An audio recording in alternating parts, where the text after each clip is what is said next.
Mga kwento ni Felmo.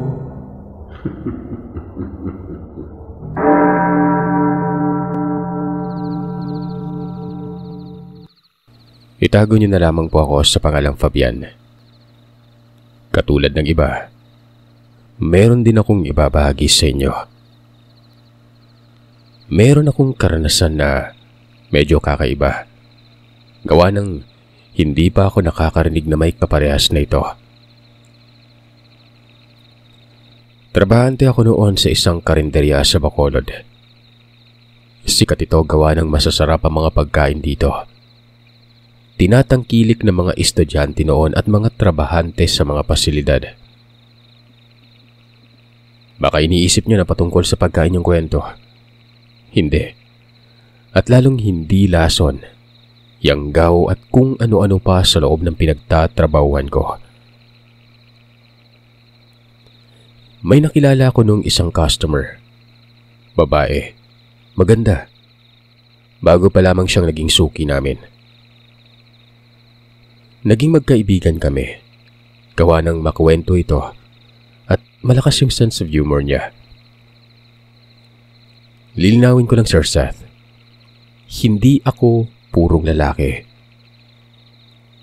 May pusong mamon po ako. Binabae kumbaga. Kaya nga nagkasundo talaga kami ng babaeng ito. Dahil bukod sa maharot ako ay pareha kaming may sense of humor noon. Pero may natuklasan ako na siyang nagpabalot sa buo kong katawan ng kilabot. Katatakutang walang mapaglagyan at talagang nakakabaliw kong isipin.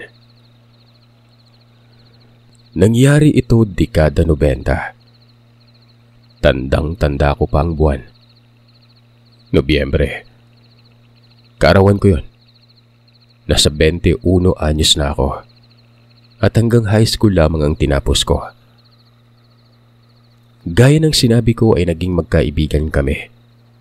Kung wala akong pinagkakabalahan, lalo na kapag linggo ay dinadalaw niya ako. Gumagala kami sa kung saan namin gusto. Kung minsan pa, napagkakamalan kaming magkasintahan. Sa tuwing naaalala ko yun ay natatawa na lamang ako. Pusong mamon ako at tinaamin ko talaga ito pero hindi ako yung tipong binabae na nagbibihis ng pambabae talaga. Para pa nga akong guns nun eh. Malaki kasi akong tao, balbunin, at syempre merong itsura. Mistiso ako, Sir Seth. Kalahati Arabo, kalahati Pinoy. Napaanak ka ng nanay ko at iniwan na lamang ako sa kung sinong tao na siyang nagpalaki sa akin noon. Sa tagal naming magkakasama ng babaeng ito na pangalanan nating Faith, napapansin kong parang may mali na. Paano ba naman kasi, Sir Seth? Minsan na akong inaya nito ng ano. Yun bang pasintabi po sa mga magulang at baka may batang nakikinig. Basta makailang beses niyang sinubukan yon. Siyempre tumatanggi ako. Pero tinatawanan lang ako nito at sinasabi niyang biro lang umano. Hanggang sa isang araw nun, nagyaya na naman siya. May pahawak-hawak pa ito ng kamay ko na sobrang higpit.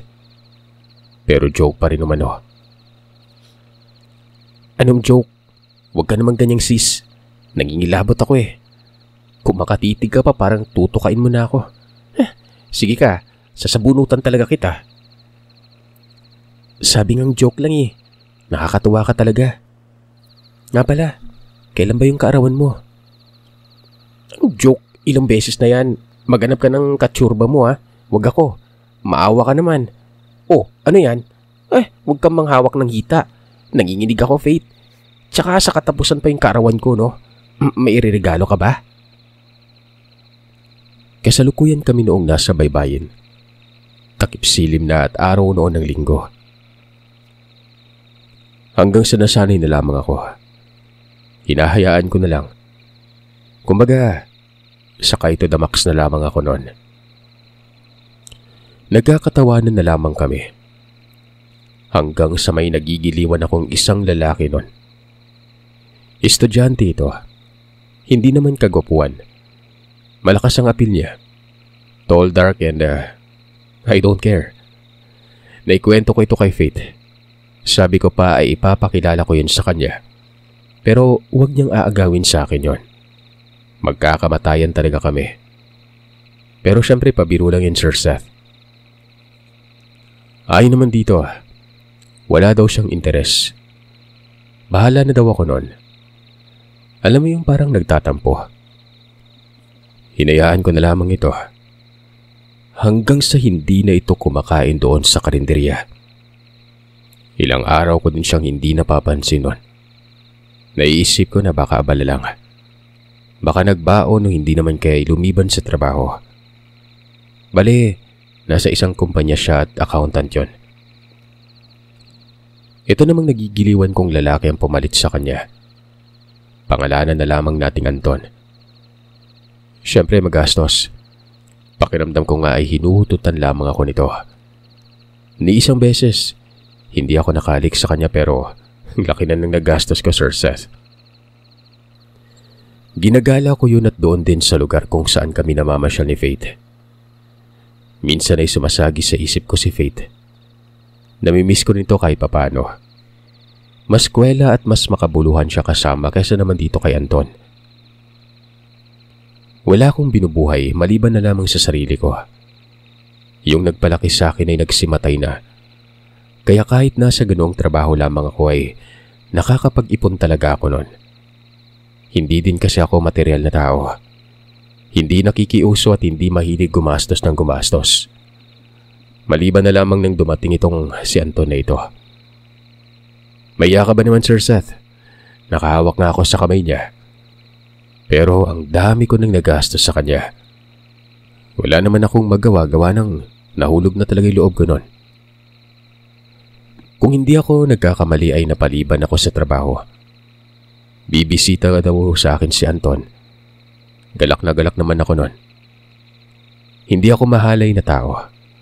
May respeto ako sa sarili ko. Nagkita kami ni Anton. Bumisita nga ito pero nagpaalam yun na aalis kagad. Manghihiram lamang umano ng pera gawa ng nagkasakit ang nanay nito. Nasa ospital. Nagdadalawang isip ako. Wala pa kasi akong tiwala sa tao pero ganun na siya makiusap sa akin. Nahuhumaling ako sa kanya pero kinikilala ko siyang maigi nun. Natural na yun sa amin na may ganitong kasarian. Marami akong tinanong. Hanggang sa may kasama pala itong isa pang lalaki. Lumapit yun at nagkabulungan sila. Doon mismo sa inuupahan kong pasilidad. Sa gilid lamang ng pinto at nasa labas sila noon. Nakikiramdam lang ako. Hanggang sa sinabi ni Anton na kinakailangan niya na raw ng pera. Buuntong hininga ako at nagtanong sa kung saang ospital ba na-admit ang nanay niya. Pero ang sabi nito ay nasa probinsya daw at wala sa syudad. Nagmakaawa pa yun sa akin. Miyakap ako nito na mahigpit. Ang sabi ay wala ba daw akong tiwala sa kanya. Siyempre prangkahan akong tumugon na hindi pa ganoon kapulido. Nangako naman ito sa akin na hindi niya raw ako niloloko noon. Doon na wala ang garbo ko. Binigyan ko siya ng 2,000. Walang ano-anong humalik pa ito sa pisngi ko. Nalubag naman ang loob ko noon. Magpaganon pa man, Sir Seth, ay meron pa rin akong pagdududa na nararamdaman. Kasi yung kasama parang adik eh. Naisipan kong puntahan kinagabihan itong si Anton sa inuupahan niyang pasilidad. Alam ko naman kung saan ito banda. Ay na nga, baon ko pa noon ang kaba. Kasi baka iba ang madatnan ko. Inihanda ko na lamang ang sarili ko noon. Nung bumungad na ako sa gilid ng gate kung saan naroroon ang apartment ni Anton, nakita kong may mga kasama ito at nag-iinuman sila. Nagtatawanan at kung hindi ako nagkakamali, nabanggit ang pangalan ko. May katabi pang babae si Anton. Nakaakbay ito sa kanya at tingin ko ay nobya niya yon. Napasandal ako sa bakod at napaiyak. Sobra akong nasaktan. Hindi ko naman magawang makumpronta gawa ng may respeto din ako dito. Tsaka nakakayang may iskandalo sa lugar na yon. Umuwi ako noon ng lutang na para bang gusto ko na lamang noon na magpasagasa sa sasakyan. Unang beses kong napaibig at unang beses na nasaktan. Ganun pala kasakit ang lokohin ng isang lalaki. Nung makarating ako sa mamunti kong bahay na inuupahan, sa hindi ko malamang dahilan naroroon si Faith sa may pinto banda. Nakaupo yun sa gilid at para bang inaantay ako. Hindi ko alam kung matutuwa ba ako o hindi nun. Galing ako sa pangyaring hindi ko nagustuhan. Sobrang sakit at talagang hanggang sa mga puntong yon ay hindi ito nawawala. Nagtanong ako sa kanya kung bakit siya napabisita. Sabi niya na miss niya lang daw ako. Kako naman kung kailan pa ako malungkot. Doon pa siya nagpakita nun. Tinanong niya kung anong problema ko. Sinabi ko ang lahat sa kanya. Hanggang sa hindi ko kinaya at napaiyak talaga ako sa balikat niya. Pinatahan niya naman ako nun. Kakarmahin daw si Anton. Sana daw ay mamatay na ito kinabukasan. Itong pagkasangbit ng mga kataga ni Faith, may kabigatan. Para bang nanggigigil siya kay Anton at siguro siya na merong mangyayari dito. Nagtanong pa ito sa akin sa kung saan ba nakatira ang kinagigiliwan kong lalaki dahil pupuntahan niya umano. Papatay niya. Napatigil ako sa pag-iyak at tumitig sa kanya. Nanlilisik ang mga mata niya. Ang seryoso ng mukha niya noon. Huy, ano ka ba naman, Pete? Masama naman yun, sobra-sobra yun. Bakit? Ano bang ginawa niya sa'yo? Di ba may kasamaan din? Ngayon tatanungin kita, wala ba akong karapatan para magalit? Lalo't kaibigan kita. Kung sa bagay, pero wag naman ganoon. Hayaan na lang natin. Sapat na yung nalaman ko na mas maagang kung ano siya. Dahil kapag sa huli ko nalaman at nagtagal ang relasyon namin baka ikamatay ko pa. Imbis na ako ang pinakalma niya, siya na noon ang pinapakalma ko. Laking gulat ko nang may sinabi ito sa akin. Ang dahilan kung bakit siya napadalaw ay dahil daw dito. Dito sa nangyayari sa akin noon. Gusto niya akong damayan. Napanganga talaga ako nun. Paanong alam niya ang lahat? Ano siya, manghula? Sinabi ko talaga yun pero ang sagot ni Faith, sinusubaybayan niya umano ako. Hindi ko lang alam. Nagsiselos siya gawa ng mas matimbang na umano si Anton kesa sa kanya. Ayos lamang umano sa kanya ito. Hanggat masaya umano ako ay masaya din siya. Pero itong nangyayari sa akin umano, hindi niya palalampasin. Ano ba yung pinagsasabi mo, Faith? Hindi ko mag-gets, sis. Pumasok ka tayo sa loob. Dali at baka gutom lang yan. Ano nga yun? Nakasubaybay tapos, nariyan ka lang pala sa tabi-tabi tapos hindi ka nagpapakita. Paano mo ginagawa yon? Sagot lamang ni Faith. Basta nakasubaybay siya. Yan ay kapag wala umano siyang trabaho. Hindi nga lang daw siya lumalapit nun. Pero kung sakaling hinanap ko daw siya o tumitingin-tingin ako sa paligid, makikita ko daw siya. Pero kasi, nasa iba umano ang atensyon ko nun. Napapailing na lamang ako. Hindi ko na siya maintindihan. Iniba ko na lamang ang usapan nun. Doon siya nakatulog. Magkatabi pa kaming dalawa. Nakayakap ito sa akin na para bang mahal na mahal niya ako. Hinahayaan ko lang naman. Itong inuupahan ko ay sapat lang talaga para sa isang tao nun. May isang silid, maliit na sala na may maliit na kusina. Nagsiksikan nga kaming dalawa noon sa silid pero ayos lang. Kahit papaano'y kasama ko siya at medyo gumagaan ang loob ko noon. Hanggang sa ayon, hindi ko na namalayan na nakatulog na pala ako. Pagkagising ko mga alauna ng madaling araw, wala si Faith. Hinagilap ko siya sa sala pero wala din ito doon. Bukas ang pintuan kaya naisip ko na baka lumabas. Hanggang sa maya-maya pa'y bumalik na ito. Nakangiti pa yon. Sinabihan akong bumalik na daw sa pagtulog. Nagtanong naman ako sa kanya sa kung saan siya galing. Ang sagot niya sa akin, may pinuntahan lang. Doon siya sa sala tumambay. Ako naman ay bumalik na lamang sa pagtulog noon. Kinabukasan walang trabaho. Araw ng linggo. Nagpaalam sa akin si Faith na uuwi muna siya. Babalik na lamang daw siya ng gabi. Ako naman noon ay sinabi kong pupuslit ako sa tindahan na may aasikasuhin lamang ako noon. Ako kasi ang tagalista ng mga bibili na rekado at iba pa para sa karinderya. Ako ang naatasan doon at dahil lumiban nga ako kahapon ang linggo ang pinalit kong araw. Na wala namang problema sa may-ari. Nang makarating ako sa tindahan, nawindang ako sa sinabi sa akin ng kasamaan ko doon na babae. Alam niyo ba kung anong narinig ko sa kanya? Patay na umano si Anton.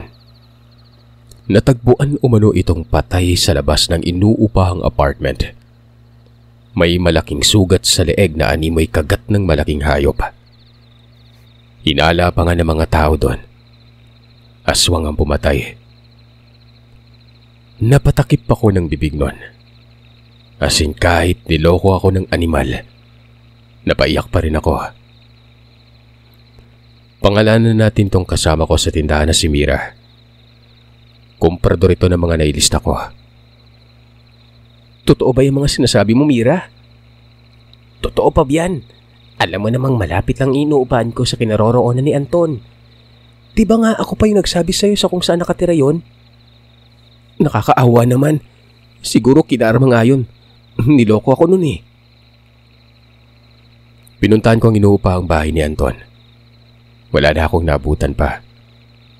Dinala na daw ang labi sa lugar nila.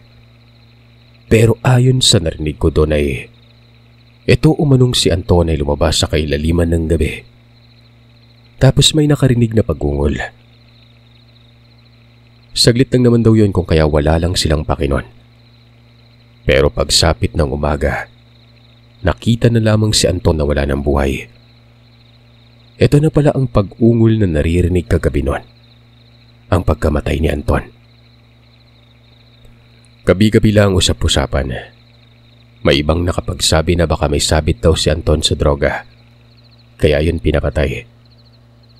May nagsasabi pang baka may napadaan umanong tao na bigla na lang pinagtripan ni Anton gawa ng itong si Anton kapag lasing ay may pagkabarumbado. Baka nagalit ang tao at pinatay ito. Sa kabila ng lahat ng yon, mas marami ang nagsasabi na inaswang umano ito. Umuwi ako noon. Hindi naman maiiwasan talaga masaktan. Kahit papano'y hindi pa ako nakaka-move on. Iniibig ko pa rin siya pero bagay na nakarealize din ako na masama ito at dapat lang mangyari yon sa kanya. Kinagabihan, nagpakita na naman sa akin si Faith. Napakaraming dalang pagkain. Hindi ko alam kung bakit pero napakagaan at tuwang-tuwa ang presensya niya. Pinapasaya niya ako. Nung sabihin ko naman sa kanya na namatay si Anton, napakunot na mukha na parabang nabigla ito. Nagtanong sa akin sa kung ano daw ang dahilan.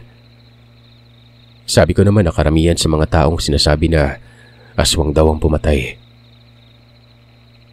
Ayon naman kay Faith, huwag daw akong magpapaniwala sa sinasabing aswang. Baka may kasalanan lamang umano yung tao, kaya pinatay yon. Na ako din umano nagsabi na masama siya. Pagkatapos ay binaling niya yung atensyon niya doon sa daladala niya. Magluluto daw siya. Ipagluluto niya ako. Nagtanong pa nga ito kung bakit walang laman yung gasol ko. Sinabi ko na lang na hindi na ako bumili pa gawa ng sa karinderya na ako kumakain nun. Sinabi ko palang bibili ako sa kanto. Pero siya na ang nagsabing siya na lamang umano. Magpahinga na lamang umano ako noon. Kumbaga ako pa yung nagbukang babae imbis na siya. Hindi ko naman napigilan gawa ng umalis din yun kagad.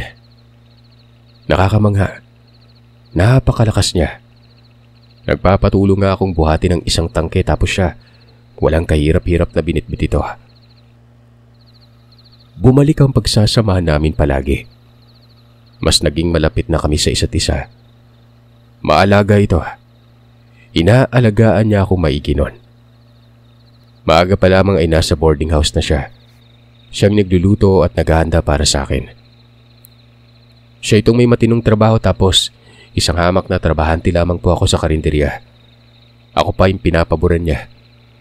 Kung sa bagay, dama ko naman na may gusto talaga itong babaeng ito sa akin. Isang hapon, habang nasa merkado kami noon, dumadaan kasi kami noon kapag hinahatid ko siya. May biglang humarang sa amin na lalaki. Dinuro ako noon at sinabing kaya daw ayaw magpaligaw ni Faith dahil may kinababaliwan na lalaki. Ang problema, binabay daw ako noon. Maraming nakarinig noon. Napahiya kami ni Faith. Parang gusto kong makapanakit. Inambahan ko ng pag-jombag tong lalaki na pangalanan nating Tibo. Pero inawat naman ako ni Faith noon. Ang sabi ay hayaan na lamang umano. Kakarmahin din umano ang ganung tao. Ang namutawi sa bibig ni Faith, may kalakasan nun. Nainsulto siguro itong si Tibo kung kaya hinablot ang buhok ni Faith. Dito ay hindi ko na napigilan ang sarili ko. Sinapak ko talaga si Tibo. Hindi ko naman tinamaan ito. Alam niyo na siguro ang pagsuntok ng isang katulad ko, di ba? Nakatiklop ng bagyang siko, parang palo ng manok. Gumanti si Tibo. Sinipa ako sa sikmura. Dahilan naman na napaungol talaga ako gawa ng sobrang sakit nun. Hindi ako halos makahinga, Sir Seth. Susundan pa sana ng isa pa pero may remisponde na kung kaya natigilan ang gulong yon. Galit na galit si Faith. Inaayos ang buhok nito at nanlilisik ang mga mata. Hinila ako tapos sinabi muli na kakarmahin daw yon. Mamamatay din daw yon. Tuon ko naalala ang mga sinabi ni Faith kamakailan. Nanlaki ang mga mata ko. Minaldisyon niya si Anton noon na dapat lang mamatay ang ganong tao. At nagkatotoo ito. At itong mga sandaling ito, nakakaramdam na ako ng kakaiba sa kanya. Yung nanibago talaga ako. Na parang magkakatotoo talaga yung sinasabi niya. Na parang siguradong sigurado siya na mangyayari yung ganon. Pero magpaganon pa man, noong makarating kami sa inuuko pa niyang bahay, kumalma si Faith. Pangiti-ngiti na ito. Sinabi pa na baka gusto ko daw na doon na lang matulog. Itong bahay niya isang buong bahay ito. 2 palapag at sakto sa isang pamilya. Ganon din yung mga postura ng pinauupahan doon. Magkakahilera tapos tigda 2 palapag din. Pero sa bahay ni Faith, siya lang mag-isa. Mahal ang renta pero kayang-kaya niya ito gawa ng malaki naman ang sahod niya noon.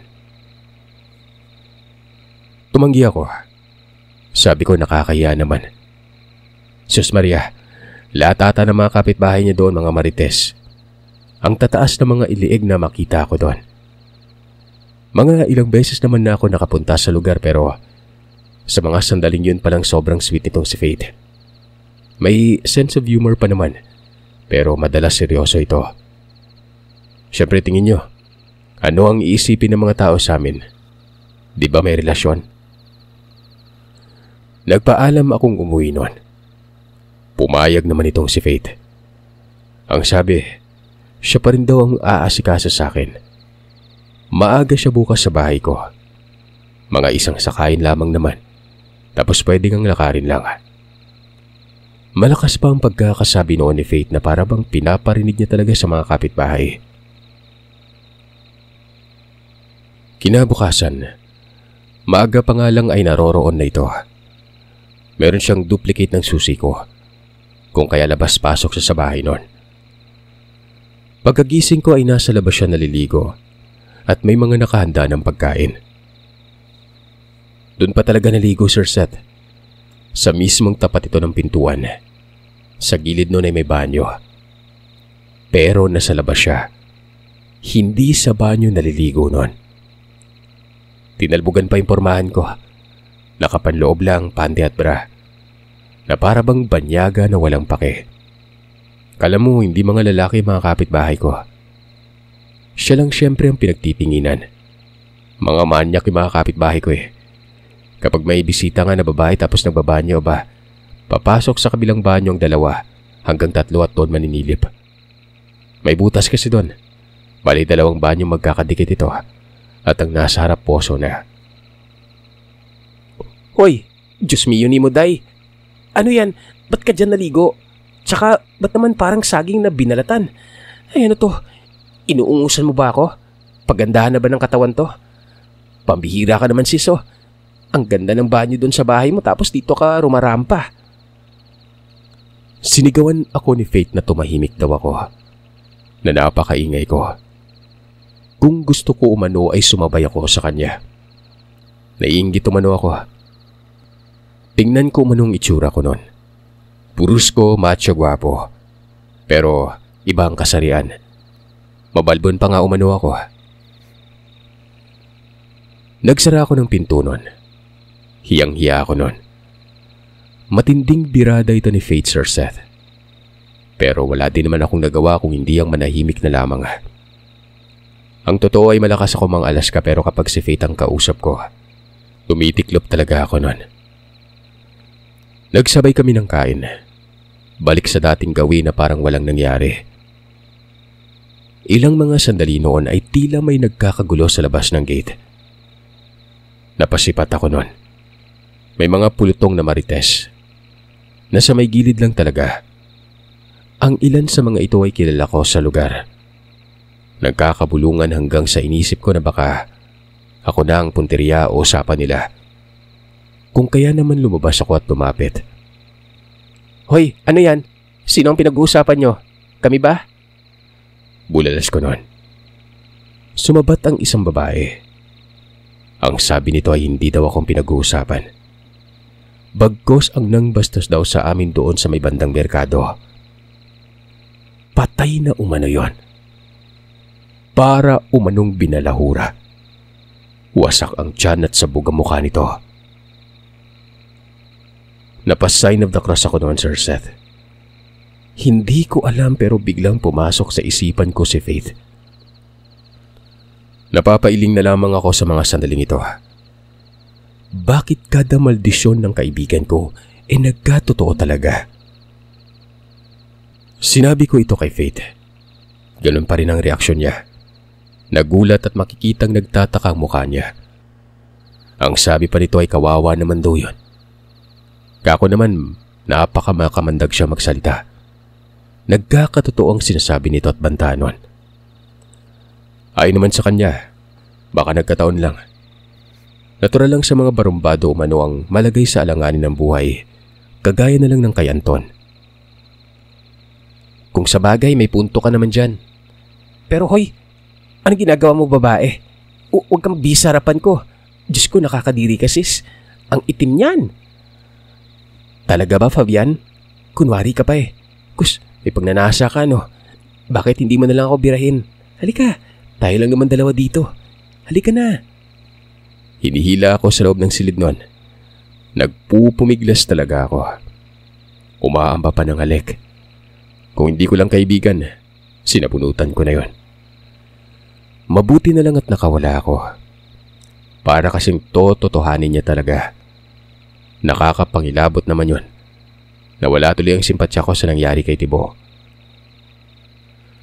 Hanggang sa dumating na mga panahon na 2 araw na lang karawan ko na. Napagpasyan ko noon na umuwi sa amin sa may silay. Doon kasi ako lumaki. Taga dito ang mga taong kumukupo sa akin. May bahay doon at ang nangangalaga ay ang kapitbahay na kaanak lang din ng tinitingala ko mga magulang. Hindi ko sinabihan si Faith. Malamang sasama ito. Doon pa naman sa amin bida ang kagandahan ko. Tapos baka magtaka ang mga tao sa makikita nila kapag magkasama kami ni Faith nun. Ikakamatay ko ang kahihiyan siguro. Nung nasa karinderya na ako, dumating ang babae. Kalmanting nag-o-order at syempre makikipagsabayin ulit ito sa akin nun. Kada tanghali ay magkakasabay kami sa kain. Gasto siya. Doon ito nagsimula nung namatay si Anton. Yun bang bigla na lang sumulpot na parang kabute mula sa ihi ng aso tong si Faith sa bahay. Tapos nalaman kong minamatyagan niya lang ako. Pangiti-ngiti pa. Sinusubuan ako. Ako naman ay sumasakay lang gawa ng sanay naman na ako sa kanya. Sanay din naman yung mga kasamahan ko doon. Wala ding nagdududa dito na may relasyon kami kasi kinikwento ko sa kanila na nakakadiring pumatol kay Faith. Kahit pa pinabubulaanan ito ng mga kasama ko dahil maganda daw si Faith at bakit hindi na lang ako magpakalalaki nun.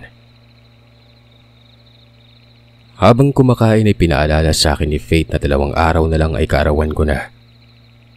Tinanong niya pa kung saan daw kami, kung papasyal ba o sa bahay na lang. Ang lakas naman ng sikmura mo, sis. Hindi ka imbitado, ano? Uwi ako sa amin tsaka ako lang. Ayoko may kasama. Alam ko na yung gagawin mo doon. Ipapahiya mo lang ako. Sinabi ni Faith na sasama daw siya sa ayaw at sa gusto ko. Umiyak man daw ako ay sasama pa rin umano siya. Wala umano akong kawala sa kanya. Matalik na kaibigan ko umano siya tapos hindi daw siya imbitado nun. Tsaka hindi niya daw ako ipapahiya. Sasambahin niya pa umano ang kagandahan ko. Ihahanda niya na umano ang gamit niya at magamit ko din.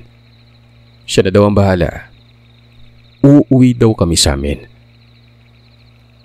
Malaking pagkakamali talaga yung sinabi ko sa kanya na kaarawan ko. Maiyaka ba namang siya pa daw maghahanda ng kagamitan ko? Sa madaling salita, Sir Seth, hindi ako makakatakas. Napakakapal ni Faith. Maniwala kayo sa akin.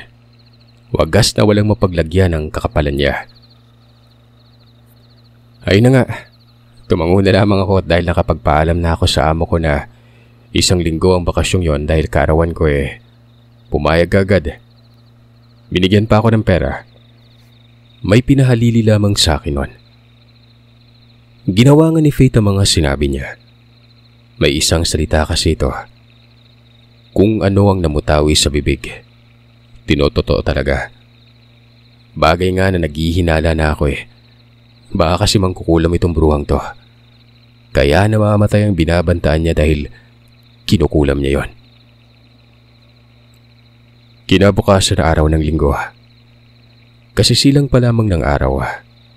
Pero nakahanda na si Faith. Naroroon ito sa mumunting sala. Nakaimpake na mga gamit ko na nakabuklod sa mga kagamitan niya. Para kami mag-asawa. Mantakin yung kakagising ko pa lang. Napag-usapan namin na mga 9:00 ang alis. Pero naroroon na siya na mas maaga pa. May tuwalya, nakahanda ang sabon, yung sipilyo may toothpaste, may makakain na rin sa lamesa. Kulang na lang subuan niya ako noon. Binibibi niya ako.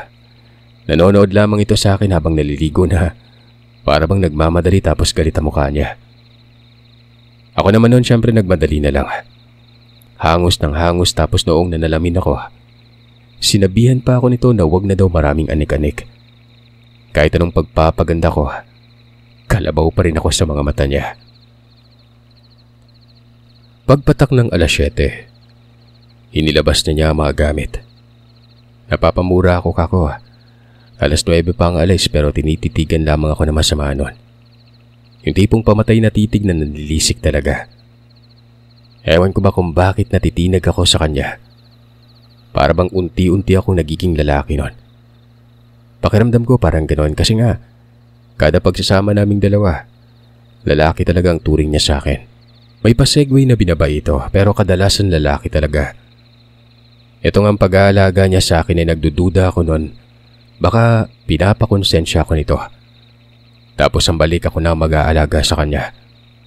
Nako, magaling ako sa pagbalangkas ng mga ugali niya. Minsan ko na ding naisip na kung paano na lamang kaya kung itong hayop na to ang nakatadhana sa akin, di ba? Siguro hindi ko kaagad matanggap. Siguro dadaan muna ako sa matinding depresyon. Ayun na nga. Nakalaga kami na mas maaga. Malapit lang naman yang sila eh. Kalahating oras lang naroroon na. Yan ay kapag walang abirya. Mabilis din ang series liner noon na bus. Hindi katulad ngayon na maraming inspektor. Tapos may terminal pa na hinihintuan para makaihi ang mga pasero. Ang daming kuskus balungos kumbaga. Nakarating kami at isang sakayan lang ng habal ay lugar na namin ito. Bali sa bukit banda pero hindi naman ganun kasukal. Maraming bahay dito. Sandamakbak din ang mga manukan.